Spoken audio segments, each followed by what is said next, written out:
Chapter 50. Soften my heart? Impossible. He pinned his hopes on her, this lifesaver. You could say she was his lifeline.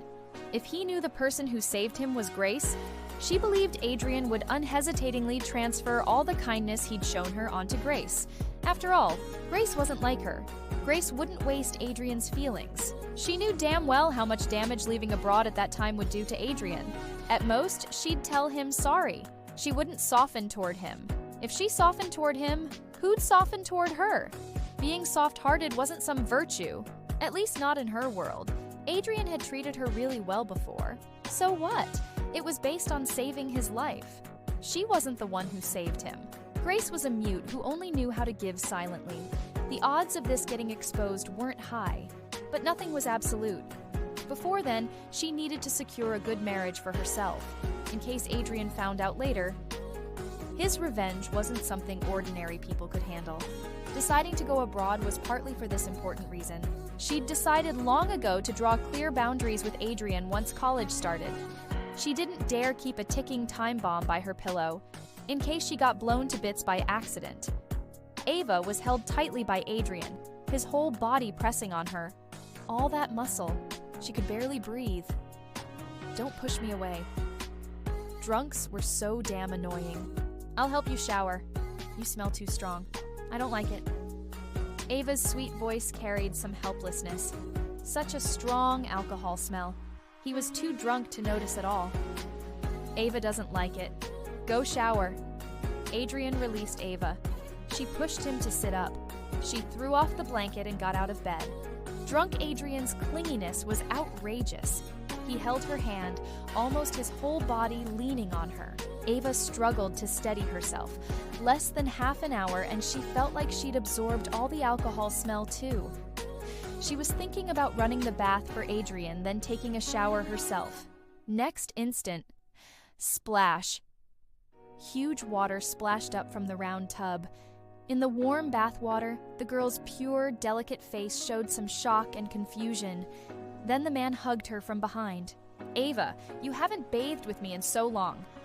Ava's face went through shades of blue and red. Spectacular. She nearly ground her back teeth to dust. Adrian, you're showering, not me. No difference, Ava.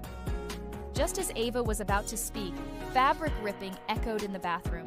She laughed from anger. Even blackout drunk, Adrian was crystal clear when it came to women. Ava couldn't break free. Finally, could only soak in this bath with Adrian.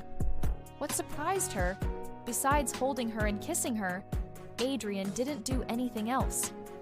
After getting out, Adrian carried Ava to the mirror by the sink, insisted on blow-drying her hair. The little flame in Ava's heart was about to explode. Middle of the night, she was dead tired. She'd almost fallen asleep in the tub. She suspected she could sleep standing up now, but Adrian kept bothering her endlessly. Don't move! The man's large hand pressed on the crown of her head. Ava's head was fixed in place.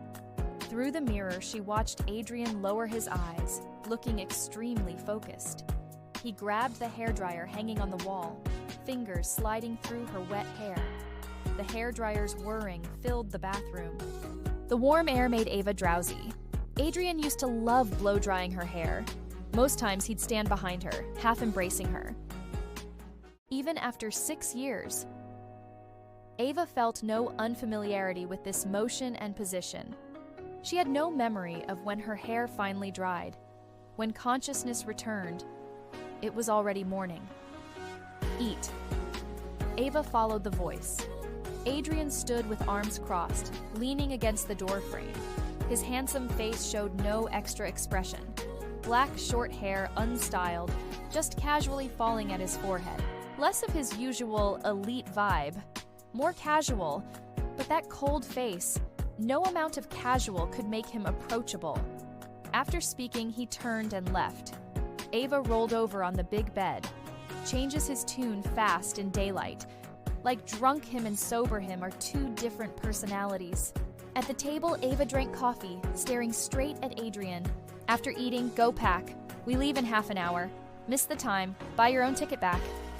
Adrian put down his fork. looking coolly at the person across from him. Ava's eyes instantly lifted. She set the coffee cup aside and immediately stood up. "Adrian, take your time eating." She pushed back the chair with her foot, walking upstairs briskly. "Freedom! Here she comes!" As Ava packed, she thought, not too late to go back and watch Grace's humiliation, right? She only had one small suitcase. Packed in under 20 minutes, called a servant to carry it downstairs. When she came down, Adrian had changed and was sitting on the sofa waiting. He wore all white. White shirt, white pants. Short hair casually draped over his forehead. If all-black Adrian was the ascetic, domineering CEO, then all-white him was the cold, otherworldly, rich young master. Though, this face was only good for eye candy. Couldn't play with it. "Adrian!" Ava jogged into the living room, stopping by the sofa. "We can go now." Seeing no reaction from Adrian, she bent down to pull his hand. She couldn't wait anymore. So eager to go back? Someone waiting for you in New Harbor? The man's voice was low, ambiguous. "Adrian, I'm going back because of next week's performance." Ava shook Adrian's hand, expression innocent and sincere. Of course someone was waiting for her in New Harbor. She acted cute and pulled Adrian up. Adrian glanced at her, body tilting slightly toward her. "Planning to bring me back to show off your victory to your sister?"